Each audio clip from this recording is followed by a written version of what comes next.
ការសម្ដែងរបស់ប្រទេសថៃគឺត្រូវបានបញ្ចប់ហើយនៅទាំងអស់គ្នាឥឡូវនេះការពិតត្រូវបានបើកបង្ហាញទៅកាន់ពិភពលោកហើយបាទបន្តអំពីប្រទេសថៃរាប់ចាំងតាំងពីប្រធានាធិបតីចាំផ្ទះលោកអនុទីននិងរដ្ឋមន្ត្រីការពារជាតិរបស់លោកបានធ្វើការបដិសេធបទឆប់បាញ់នៅស្នើសុំឡើងដោយប្រធានាធិបតីដូណាល់ត្រាំជាមួយនឹងលោកអានវ៉ាអ៊ីមប្រាហ៊ីមដែលជានាយករដ្ឋមន្ត្រីម៉ាឡេស៊ីរួចមកឥឡូវនេះគឺនៅថ្ងៃទី14ខែធ្នូឆ្នាំ2025នេះគឺឃើញថាទីភ្នាក់ងារសារព័ត៌មានអន្តរជាតិធំៗនៅលើពិភពលោកនឹងបានចុះផ្សាយអំពីការតត់ចោលនៅបទឆប់បាញ់ដែលស្នើឡើងដោយនាយករដ្ឋមន្ត្រីទាំងពីរនេះឯងបាទហើយទីភ្នាក់ងារសារព័ត៌មានធំៗនឹងមានតាំងពី New York Times, CNN,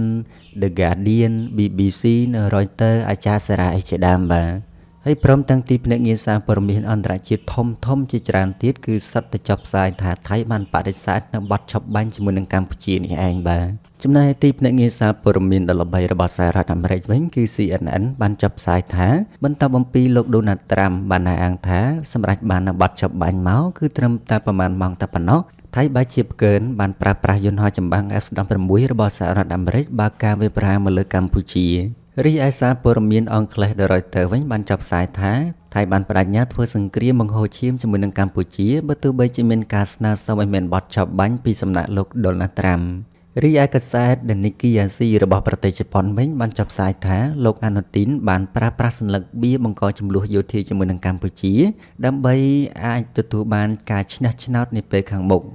ក្រៅពីសារព័ត៌មានទាំងនេះគេឃើញថាសារព័ត៌មានធំជាច្រើនទៀតនៅលើពិភពលោកហ្នឹងបានចុះផ្សាយប្រងព្រាតអំពីការតត់ចោលនៅបទឆប់បាញ់របស់ប្រទេសថៃនេះឯងបាទដល់ពេលដែលសារព័ត៌មានធំបានចុះផ្សាយប្រងព្រាតបែបនេះការពិតវិញក៏ត្រូវបានលាតត្រដាងដែរទាំងអស់គ្នាដែលពិភពលោកហ្នឹងបានដឹងយ៉ាងច្បាស់ថាកម្ពុជាយើងមិនមែនជាអ្នកឈ្លានពានទៅលើប្រទេសថៃទេគឺថៃទៅវិញទេដែលកំពុងតែឈ្លានពានមកលើកម្ពុជារបស់យើងបាទប្រសិនបើថៃគឺជាប្រទេសរងគ្រោះអំពីការឈ្លានពានពីសំណាក់កម្ពុជារបស់យើងមែនណាហើយពិតជាស្រឡាញ់សន្តិភាពចង់បានសន្តិភាពមិនចង់បាញ់គ្នាជាមួយនឹងកម្ពុជាយើងមែនណាប្រទេសថៃនឹងទទួលយកនៅបទឆប់បាញ់ហើយបាទតែនេះមិនទទួលយកបទឆប់បាញ់នោះទេទោះបីជាមានការសម្របសម្រួលពីប្រធានាធិបតីអាមេរិកក៏ដោយដល់ពេលអញ្ចឹងទៅគេចិត្តគិតណាទាំងអស់គ្នាថាវាមិនដែលប្រទេសណាដែលទទួលរងនៅការឈ្លានពានពីប្រទេសគេហើយគេឲ្យឆប់បាញ់ហើយបើជាមិនឆប់បាញ់ទៅវិញបាទបើប្រទេសរងគ្រោះមែនគេឲ្យឆប់បាញ់អញ្ចឹងប្រកាសជារដ្ឋទៅរកច្បាប់អន្តរ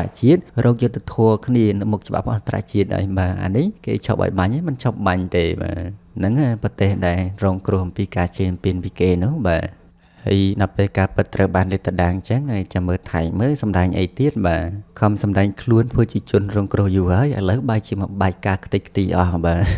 អញ្ចឹងបានតែរឿងអាកំបាំងនៅក្នុងលោកនេះគឺមិនមានទេបាទវាគ្រាន់តែត្រូវការរយៈពេលតែប៉ុណ្ណោះបាទគ្រាន់តែយូរហើយនឹងចាប់ប៉ុណ្្នឹងឯងនៅពេលដែលការពិតត្រូវបានលាតត្រដាងឡើងសភាវៈអាក្រក់នឹងត្រូវបិទបញ្ចប់នៅពេលនោះឯងបាទពីព្រោះគេដឹងការពិតទាំងអស់គ្នានោះបាទក្រៅពីបទចាប់បាញ់បានចូលជាតិពលរដ្ឋមកគឺថៃគឺនៅតែបន្តបើកការបាញ់ប្រហាររបស់ខ្លួនមកលើកម្ពុជារបស់យើងដដែលហើយការបាញ់ហ្នឹងគឺចាប់តាំងពីយប់មកម្លេះគេថាឈប់បាញ់នៅម៉ោង10ប៉ុន្តែថៃហ្នឹងវានៅតែបាញ់ដដែលបាទរីឯរបាយការណ៍អំពីក្រសួងការពារជាតិរបស់យើងបានឲ្យដឹងនៅថ្ងៃទី14ខែធ្នូឆ្នាំ2025នេះថាគឺថៃនៅតែបន្តបើកការបាញ់ប្រហារមកលើកម្ពុជាយើងដដែលបើទោះបីជាកម្ពុជានឹងឯកភាពមានបទឆប់បាញ់នៅក្រោមការសម្របសម្រួលពីសហរដ្ឋអាមេរិកនិងម៉ាឡេស៊ីក៏ដោយក្រសួងបានប្រកាសថាយោធាថៃនឹងគឺបន្តធ្វើសកម្មភាពបើកការវាយប្រហារមកលើកម្ពុជាយើងនៅឯយុទ្ធភូមិភាគទី5នៅក្នុងភូមិសាស្ត្រភូមិឯកភាពឃុំថ្មដាស្រុកវាលវែងខេត្តពោធិ៍សាត់